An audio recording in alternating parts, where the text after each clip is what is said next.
A very warm welcome to Happy Hands Knitting Podcast. My name is Nadine and I'm coming to you here from Australia. I'm back in the land of Oz.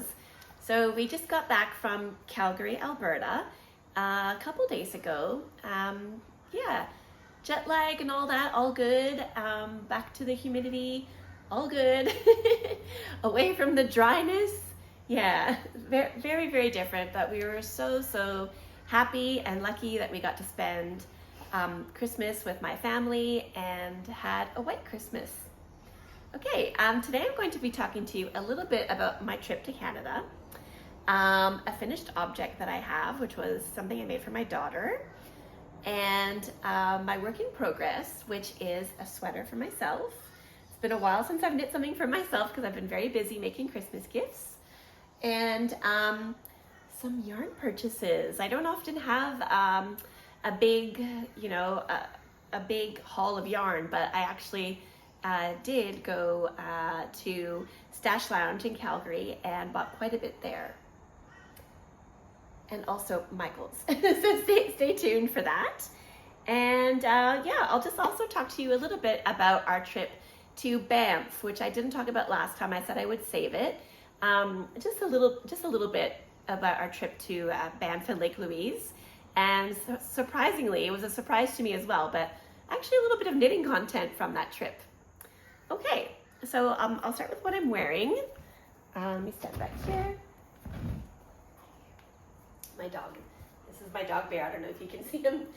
This is the hinterland dress that was designed by Sew Liberated, and I've sewn it with no button placard and the long sleeves, and this fabric is linen from Spotlight, and I think I got it for something ridiculous, $6 or $7 a meter. It was in the clearance section. I was just so excited.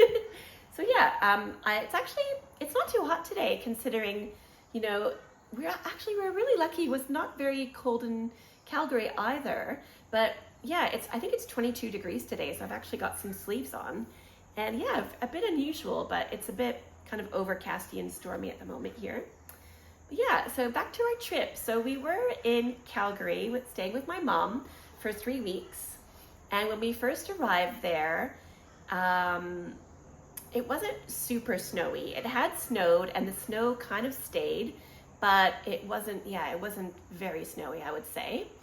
And then the weather, I feel like it probably averaged around -5 the whole time we were there. We had some days where it went down to -14, unfortunately the day that we went tobogganing. But otherwise, yeah, we were really lucky, because last time we went, it was -47 Celsius. So this was, a lot better. We managed to convince my mom to take us over to Lake Louise, which I think is about a 2-hour drive from where she lives. And yeah, we've never been before. I've been to Canmore, which is almost there, with my husband when we first met, years ago, over 20 years ago. And my girls have never been up into the Rockies. So my mom was always very nervous about driving in the snow. And the only time we visited her in Calgary has always been in winter. But this time we convinced her. And so we just went and stayed overnight. We got a hotel in Banff, but we drove straight up to Lake Louise, and it was so beautiful. Unbelievably beautiful. So I'm going to show some photos of that and videos of that at the end of this podcast. Okay, so my first finished object is a hood that I made for my daughter. These hoods are kind of very trending at the moment, and she was really interested in one, and I was going to buy the pattern, as I talked about last video, for my Josie hood, I believe it's called, and that is, sorry, I wrote it down, it's by the Norgard Knitters, and it's really beautiful. But she didn't quite want that. She wanted something that had a scarf also. So then I was thinking of doing the Pearl Soho pattern, which is a free pattern. Sorry, looking at my notes, which is called the Hood Scarf. So in the end, I decided to do kind of a combination of the two and just kind of make it up. So I started with a similar looking hood to the My Josie hood. So I cast it on here and then knit this way, picked up stitches and knit down. And then instead of coming to a point here, which hers does, and then ties with like, I think an I-cord, we went for a scarf. So so because my initial idea was to do it more like the Josie one, I didn't buy enough of this yarn. This yarn is the Barocco Lannis, which I bought at the amazing Stash Lounge in Calgary. And it's actually the DK. And I bought, I think two or three balls of the navy blue, the last of what they had, I think. There might have even been a bit more, but when I went back to buy some more, they were sold out. So unfortunately, this side is in a completely different yarn, completely different in feel, slightly different in color. So she's not bothered by it. I'm more bothered by it than her, but she's happy to leave it like this. But maybe one day I'll go online and see if I can find another ball of the navy blue. Even if it's not the same dye lot, that won't be too noticeable. But yeah. So what I did end up replacing it with is Briggs & Little, the Heritage. Yeah, Briggs & Little Heritage, which is a Canadian yarn. And I thought it was actually quite special because when we lived in Montreal, my daughter went to the École Rudolf Steiner de Montréal school, which is the Waldorf school in Montreal. And Briggs & Little is the yarn that they learned how to finger knit and make those magic ropes. And yeah, so I think it's a little bit special that this yarn is part of it, even though it does kind of stick out like a sore thumb. I don't know if you can tell, and the lighting is not great today. As I said, it's overcast. But so anyways, what I did was when I got to the bit with a scarf, I cast it on, I forget how many stitches, and then knit back and forth to halfway, thinking that I was going to get another ball of this yarn to be able to do the other half. So I went to halfway and then I just did back and forth, and well, that's what I did there. And then for this side, I actually had enough to do this little section, and then I thought I'll cast on and then knit this way instead, so back and forth this way. Yeah, it's quite an adventure making this, but yeah, so I'll just show you. It's a hood and a scarf. And the awesome thing is when you're warm, you can just pop it back like that, and it looks kind of funky, I think. So she was very happy. She did end up wearing it, even though it wasn't that cold, like I said. We did have an occasion to wear it. And what else can I say about this? Oh yeah. So as a tradition, my mom invited my niece and nephew over, and we made Christmas cookies, or the kids made the Christmas cookies. And traditionally we watch a Christmas movie while we do that. So we put on one of my favorite Christmas movies, which is A Christmas Story. The really adorable little boy with the glasses who wants to get the BB gun. And as we're watching it, I'll try to put a clip up, or a picture at least. Hopefully I won't get copyrighted. But in the movie, when the scene where they're in the car and the boy has to help the dad change the tire, the mom is wearing almost exactly this. I couldn't believe it because it was after I had almost finished. But it was a crocheted version in red. So she has a hood, and that clearly goes into a scarf. So maybe those were in style. When is that movie meant to be? The 60s? The 50s or 60s? So maybe those were in style. So it's so funny how everything kind of comes back again. But yeah, so that was my finished object. My work in progress is the Festive Yoke sweater by Skein Deer Knits. And I knit this in this absolutely gorgeous yarn. I'm so in love with this color. So it is Barocco Lannis. The sticker's over the name. It's Barocco Lannis Light, so it's the sport version. And the color is called Raspberry, and it's so beautiful. It's mostly like a burgundy red, but if you look really close at it, there's a little bit of blue in it. It just gives it really nice depth, and this color, it just makes me so happy knitting it. And I don't really have any sweaters this color, so yeah, I was very excited. And oh, I don't have the color of this, but it's, you know, the off-white color for the color work. So here's where I'm at. Okay. So in this beautiful design by Skein Deer Knits, she gives you, so like, here I got a snowflake, a tree, and another kind of snowflake or star, and it goes on. You can do color work the whole time, or if you just want to do it on the yoke like I did, you don't even have to use these ones. You could swap it for any of the other patterns. I came very close to doing a deer. There's like a deer or a moose head kind of facing forward, which I really liked, but in the end, I just loved the trees, the snowflakes. I just thought it was very classic and also not particularly a Christmas sweater, you know. I feel like it's just a winter sweater, which is, you know, I live here in Australia, and right now, had we have stayed here for Christmas, it would have been summer, like 30 degrees for Christmas, so this would not be very appropriate. However, we do a Christmas in July with my husband's side of the family, so that's going to be perfect, especially this year. We're going to be heading down to Victoria where it's even colder, so this is going to be just perfect, and I'll definitely have it finished in time for Christmas in July. Okay, what else do I have to say? So obviously I opted just to do the color work in the yoke, and yeah, for the look of it, I really like the look, and also, like I said, it's not very cold here. And when you do color work, you're making a double thick fabric wherever the color work is, because you have your floats kind of carried along the back, which makes it really warm there.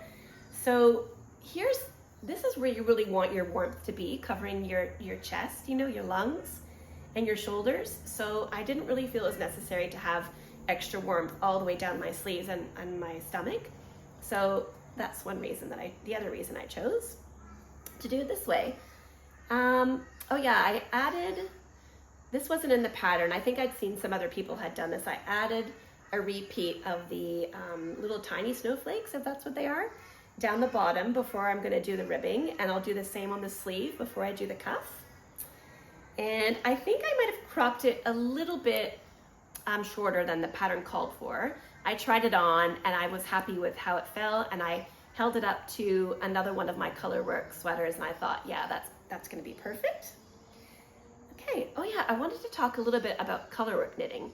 So I'm by no means an expert. I think this is maybe the 4th color work sweater that I've made, and I really learned a lesson from the first color work sweater that I ever made. It was a cardigan actually for my husband, and it was done flat and pieced, and I didn't realize at the time that color work is easier to do in the round, but you know, I guess I could have steeked it had I have known at the time, but I didn't know, so I knit it flat. But to be honest, I don't think it was really any more difficult. However, the lesson I learned was that it was too tight in the end. Like, I'll show it another time, but it really has almost no stretch wherever the color work is. And I think that's the case for most people, that their color work is generally a lot tighter. So even in this pattern, I think she suggests going up a needle size. But since knitting that first one, all of my following color work has been very loose. So I purposely knit very, very, very loose when I do color work now. And I'll show you. Sorry, the needles are still in, so I don't want to turn it the other way. But yeah, they kind of make like little rainbows, my floats, and especially the really long ones. And the reason I do that is so that the sweater still has stretch, because if you hold your floats too tight, you're losing the elasticity that, you know, stocking it gives. So I just make sure as I'm doing it, and it's a lot slower, but I knit my stitch and then I tug the tail of the yarn that's been carried over. I give it a little tug, and then every few rows I'll just, you know, make sure that everything's nice and loose and stretchy. And yeah, I don't know, that's just how I do it. Not really a tip.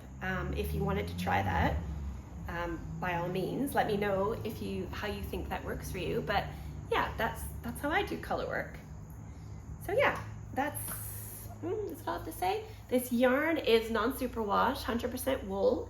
I think it's Peruvian, and honestly, it's really, really nice. Like, it's very, very, very soft, and it's even a bit warm here today, and maybe a little bit, I can feel it a little bit, but you know, it's 22 degrees, which is not when I'll be wearing this sweater. But when I was in Canada, when I was knitting it, it was really nice. I cast this on around New Year's, not exactly New Year's, but, I got a lot done at the airport. We had a really long time to wait in Vancouver airport, so I think I knit like all that in Vancouver. I really wanted to get the yoke done before I got on the plane, because I knew on the plane I wasn't going to be able to, you know, do tricky color work or, you know, worry about taking off the sleeves or anything. So I got that all done, tried it on while I was in Calgary, and then yeah, the rest I did on the plane.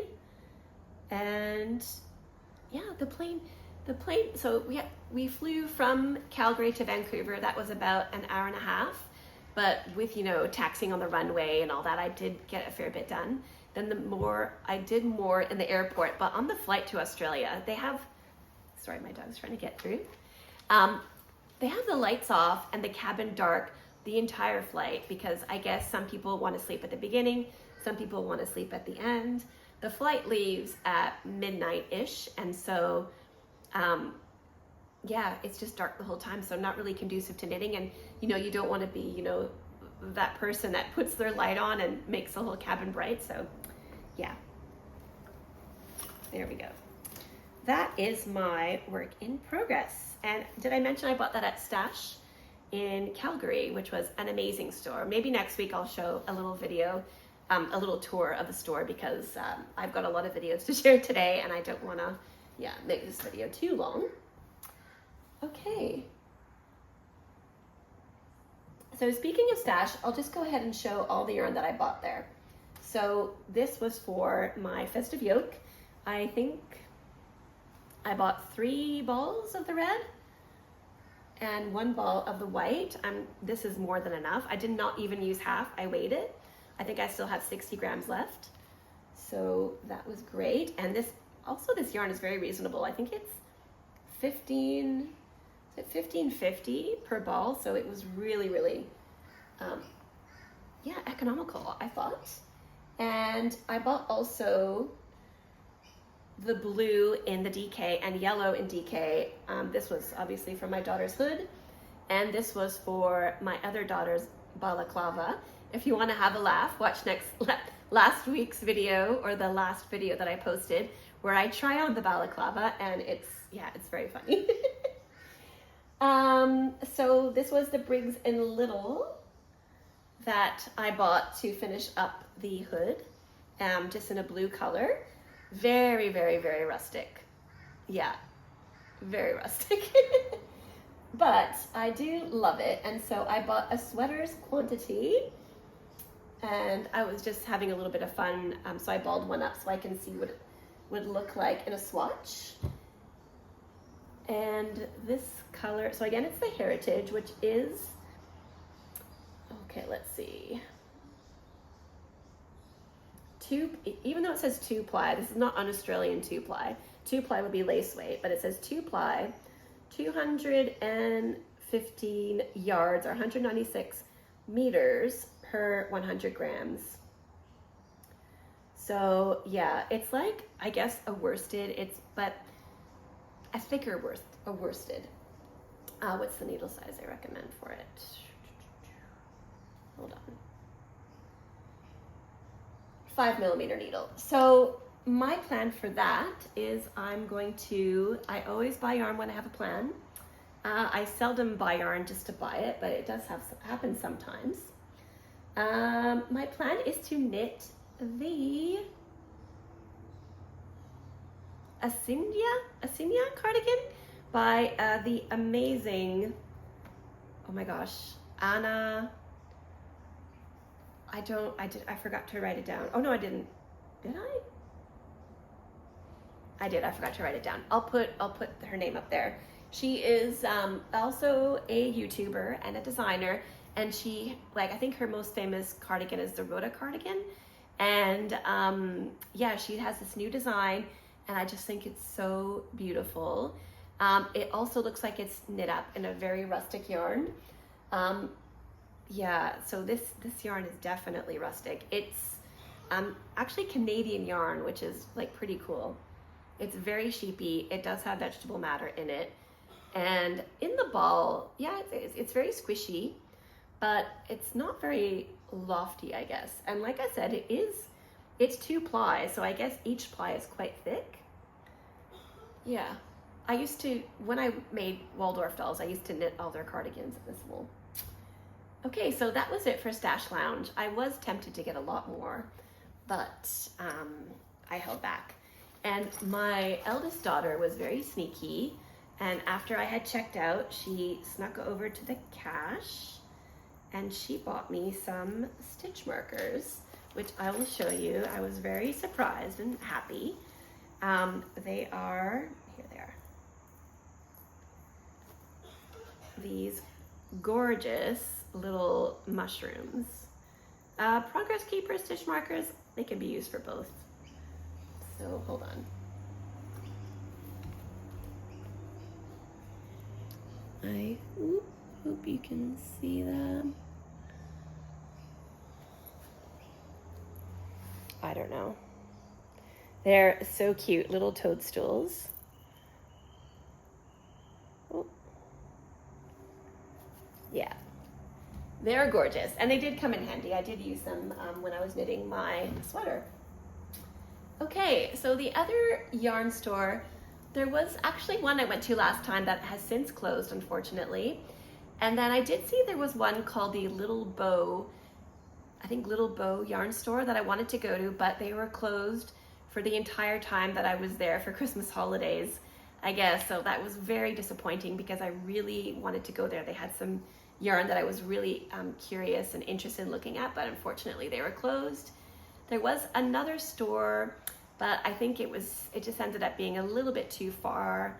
And so yeah, we did convince my mom to go to Michael's.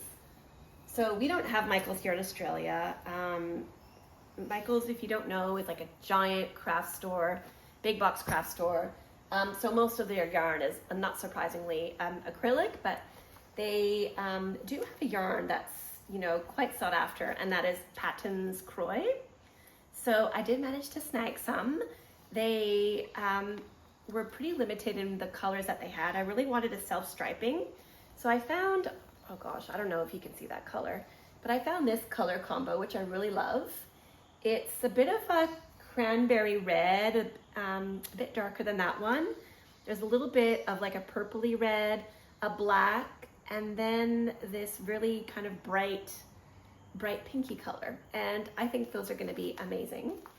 So I bought that to make myself a pair of socks. I bought 2 because they're 50-gram balls, but yeah, I'm not sure. I don't think I'll be able to get 2 socks out of that. Maybe if I use a contrasting color from somewhere else for the heel and toe. And then for my husband, I bought this color combination. And this one was tricky because I thought these were from the same dye lot. This one is kind of like a browny red, and then it goes to a green and brown. And so his colors, he's gonna love this so much. So when I was looking at it, I saw the browns on the outside here and the greens on the outside, and I was trying to like open it and peek inside. And I did see green in this one and red in this one, but then I kind of realized, oh, they're not the same dye lot, so I ran back, and they had just probably about 10 balls of this, and they were all different dye lots and different years as it was printed on the side here. So I was like, So in the end, I decided to go with these 2, and I thought I'll use one of them for the toes, heels, and cuffs, and the other one for, you know, the body of the sock. And I think that might work out. So yeah, that's my plan for that. So I'm definitely gonna be making a pair of socks for my husband with that. And that's all of my yarn purchases. I guess it's not really that much, and they do all have plans. Okay, so the last thing I was going to talk about was our trip to Lake Louise. So if you've ever seen photos of Lake Louise, it's this amazing lake that's this unreal blue color, like a turquoisey bright blue, and in the middle of the Rockies, or at the edge of the Rockies, I should say, about 2-hour drive from Calgary, and it's just stunning. So my mom, she kept saying we have to come back and in the summertime and go there and check it out, because yeah, it's just unreal. But we went in December, so it was cold, and actually the Lake Louise was frozen, and we got to actually go onto Lake Louise, and they actually have skating there, and they were starting to build an ice castle, which was really cool. And my mom's a bit nervous, so she did not want us to go onto the lake, but we, you know, there's a Zamboni, there's all kinds of things on there, so it's safe, and I'm sure they wouldn't let anyone on if the ice was too thin. So we did walk on it a little bit, and honestly, one of the craziest things I've ever seen, so it was cold this day. I would say it was about -15, and you know, it was chilly. And on the skating rink, there was a bride and groom getting their photos taken, which, I mean, they're gonna have the most epic photos. There was a bit of mist, kind of like a fog also that day, and their photos are gonna be so beautiful. But this woman was wearing a strapless dress. She must have been so cold, but I guess she wanted those photos so bad because she did it. And I think I might have a little video. I'll put it in my video at the end. But yeah, we were like amazed to see that. And then, yeah, like I said, they were building a little ice castle there. So it wasn't finished yet. We were a bit too early. And yeah, then we went into the hotel, because Lake Louise is basically a lake and a hotel on the lake. So we had a little walk through the hotel in the lobby, and you know, they have little shops and stuff. And that's where we saw one of the shops had some knitwear on the front, and I was like, what? Don't tell me there's a yarn store here, or what's happening? And then, so there was like a mannequin with this kind of shawl, or like what would you call it? Like in the old days, they would wear a shawl that tied with a bow. So there was, I think, one of those on one of the mannequins, an interlac sweater, maybe some socks. I'm not sure if I'm remembering it correctly, and then there was little balls of yarn inside. So I was like, what?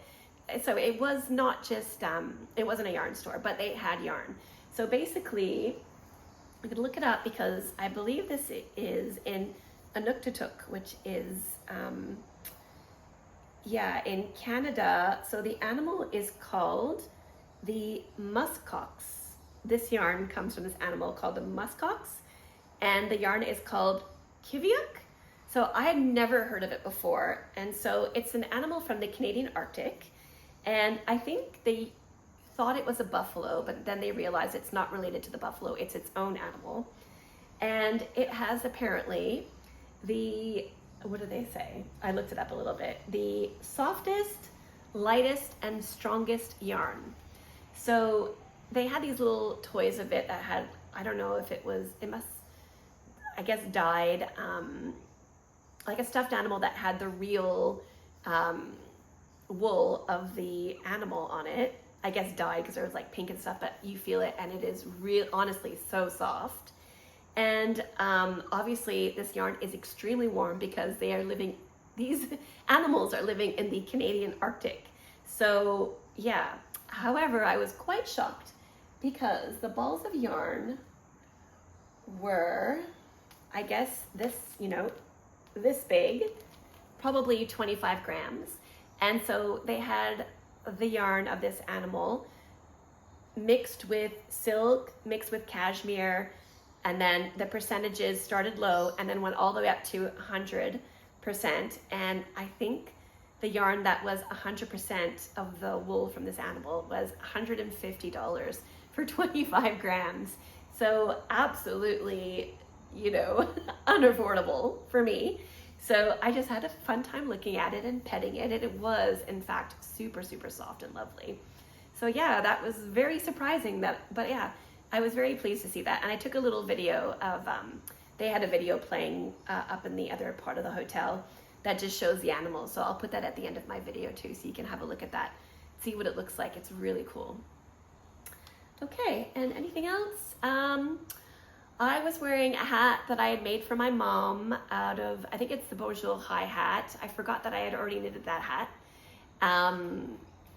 Yeah, that I had made. I held in, I want to say Drops Kid Silk, if that's what it's called. Held double, and sorry, my dog's here. And I wore my triangular shawl. I brought a shawl with me, and it was the, it's on the tip of my tongue, Skimning shawl that I knit a while ago. So if you want to go back to probably one of my first videos, you can see when I made that. And that kept me nice and toasty. And yeah, what else? Then we went back to Banff, and we stayed in Banff, and that was really cool too. Had some good food, and yeah, the Rockies were absolutely incredible and so beautiful. Lake Louise was incredible even in winter. So if you're there and you're like worried that it's not going to be as nice, it is. I mean, it's very different obviously, but it was equally as beautiful, I thought. And oh yeah, 2 weeks after we left, on the news actually, that castle that I said, the ice castle they were building, apparently started falling because it had warmed up so much, started falling through the water. So I guess we got there. It was a good decision to go there at the beginning of our trip. It was just really lovely to have a white Christmas, and yeah, there's just something for me personally that doesn't quite feel like Christmas living here in Australia, because, you know, it's in summer. Christmas is in summer, and it's, you know, it's around the solstice, so it's like the longest summer day. People do have Christmas lights, but you know, you have to wait till 8:30, 9 o'clock at night before you can actually see the Christmas lights. So yeah, and then yeah, just the weather, and you know, the heat as opposed to the cold. It's just very different. So it's very special for me to be able to go back at Christmas time. And although I'm sure it wreaks quite a lot of havoc on my body going from, you know, the summer equinox to the winter equinox, but it's worth it. And you know, the long flights are worth it. And yeah, we're just very grateful to my mom that she had us over and took us to Lake Louise, especially. That was really, really lovely. Well, I hope that you've had a lovely holiday season, and yeah, let me know, what were some highlights from your holidays? Is it a cold climate where you are? Is it summer? Is it winter? Are you somewhere where it's winter but it's not very cold, like Florida or something like that? I would love to hear. And again, thank you so much for watching, and I look forward to talking to you again next time. Take care.